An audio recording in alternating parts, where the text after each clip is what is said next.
চৰকাৰে যিবিলাক আঁচনি লৈছে তাৰে ভিতৰত আছে যে চৰকাৰী বিদ্যালয়বিলাকৰ গুণোৎসৱ পাতে। এই গুণোৎসৱৰ আৰ্হিত আমি প্ৰাইভেট অনুষ্ঠান হামা এইবুলি আমি নতুনকে প্ৰথম গুণোৎসৱ আমি পাতিছো। ইয়াৰ লগতে আমাৰ উদ্দেশ্য আছে যে ছাত্ৰ ছাত্ৰীসকল কেৱল লিখা পঢ়াতে আবদ্ধ হৈ থাকিলে নহ'ব, ভৱিষ্যতে যাতে তেওঁলোকে নিজে স্বাৱলম্বী হ'ব পাৰে, এইখিনি সন্মুখত ৰাখি আমি কি কৰিছো, ইয়াতে যে তেওঁলোকৰ ব্যৱসায় লাইনৰ এটা দিশ আছে যে আজি আপোনালোকে নিজে প্ৰত্যক্ষভাৱে চাব পাৰিছে যে তেওঁলোকে বিভিন্ন ধৰণৰ ব্যৱসায় প্ৰদৰ্শনী মেলা পাতিছে। আৰু আমাৰ যিটো সায়েন্স ষ্ট্ৰীমৰ যিটো বিজ্ঞান প্ৰদৰ্শনী মেলা, এইটো আপোনালোকে নিশ্চয় চাইছে যে এই ল'ৰা ছোৱালীৰ যিখিনি প্ৰতিভা আছে, এই প্ৰতিভাখিনি বিকাশ কৰাৰ কাৰণে আমি এটা মঞ্চ দিছো।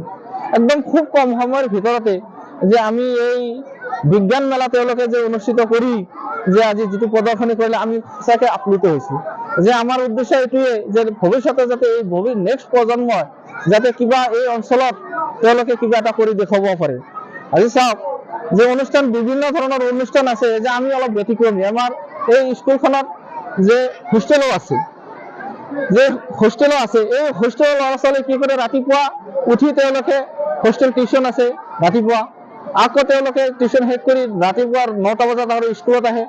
স্কুল শেষ হোৱাৰ পিছত আকৌ গধূলি আকৌ হোষ্টেল টিউশ্যন আৰম্ভ হৈ যায়।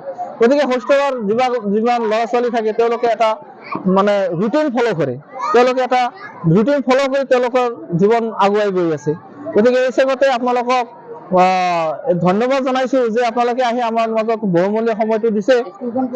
এই নলবাৰী জিলাৰ ৰামপুৰ লাৰকুছি, একদম নলবাৰী জিলাৰ দক্ষিণ প্ৰান্তত একদম পিছপৰা অঞ্চল। এই অঞ্চলৰ যাতে আমি ইডুকেশ্যনৰ এটা বিপ্লৱ সৃষ্টি কৰিব পাৰোঁ, এই উদ্দেশ্য আগত ৰাখি আমি সমাজখন অনুষ্ঠিত আৰম্ভ কৰিছিলো।